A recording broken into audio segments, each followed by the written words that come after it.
Chapter 5: The Death of Nature and the Birth of a New Body. After the nuclear world war, a cold, dark winter set in and lasted for 50 years. Most of the world was covered by a layer of ice and snow. Cities were covered under the ice and snow like they were in 500-meter-high igloos. Nature went into a coma and seemed to have died. When the snow and ice finally melted, the sun spotlighted the barren battlefield left behind. The air was cleaned of most pollution, and the ground was bare and cleaned of most life. The sky was much more beautiful than recorded in pictures, and the stars shone brighter. As if to compensate for nature's mutilation, there were much more of them to be seen. Within one generation, all that was left of nature was in greenhouses, zoos, and human farms where children were born. Plants were replaced by many centralized factories run on solar power. They produced everything that plants used to produce. It was like nature's organs were replaced by machines.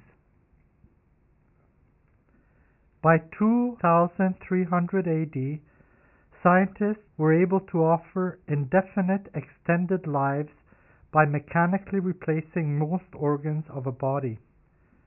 Despite the ill state of people's health, doctors were keeping people alive using machines and chemicals.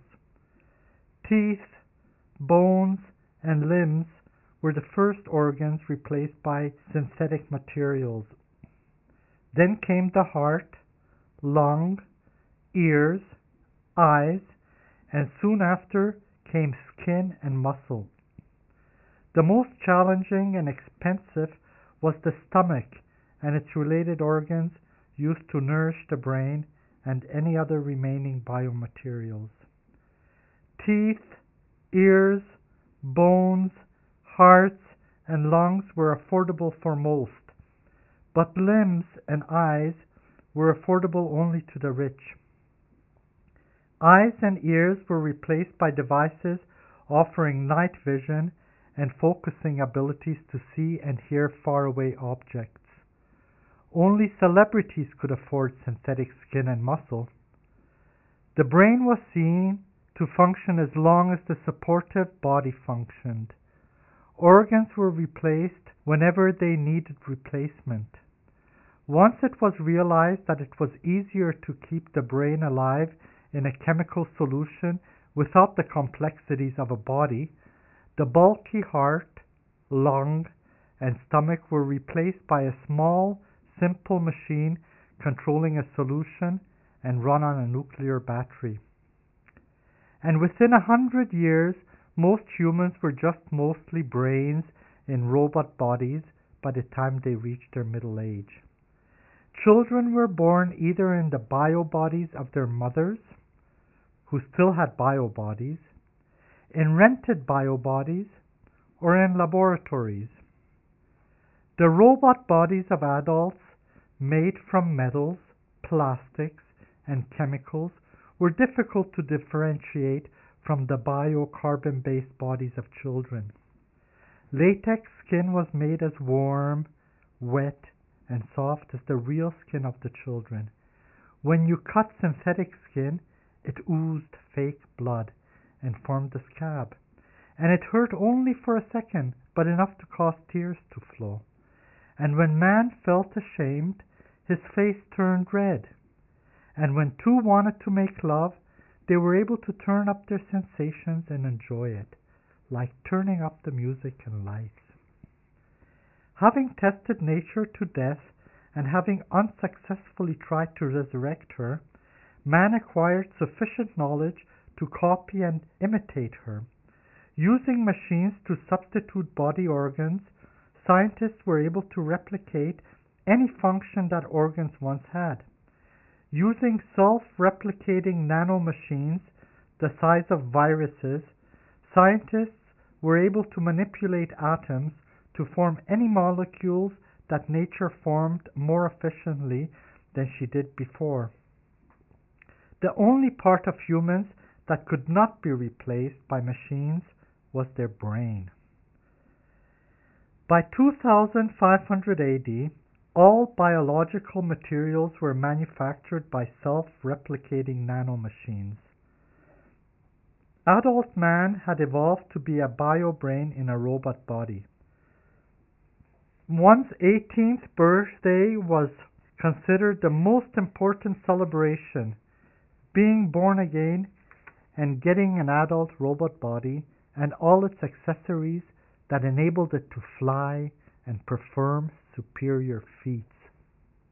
Once you had a robot body, you were called a brain. All children waited for that day. It was like a baptism. Such was the greatness of science. And science slowly turned into the new religion. With each generation, scientists became more and more trusted and relied on and admired, like a caterpillar turning into a butterfly. By 2600 AD, scientists broke the light barrier using diamond vehicles to withstand the great pressures and temperatures from space friction. Soon they developed machines that were able to detect and recreate extremely weak electromagnetic waves in space. Humanity was like a research graduate. Traveling at speeds faster than light, we were able to catch up to waves radiated from Earth from all the human brains in the past. Man was able to capture and recreate the past as a movie. Man was able to go back to the past, but only to passively record and observe it. We were able to recreate the past and to play it back using virtual reality machines. We were able to recreate sound, temperature, and smell from the waves constantly emitted by every atom. Man was able to experience the past in any place he chose. Police departments used this technology to prove important convictions, and crime was decimated.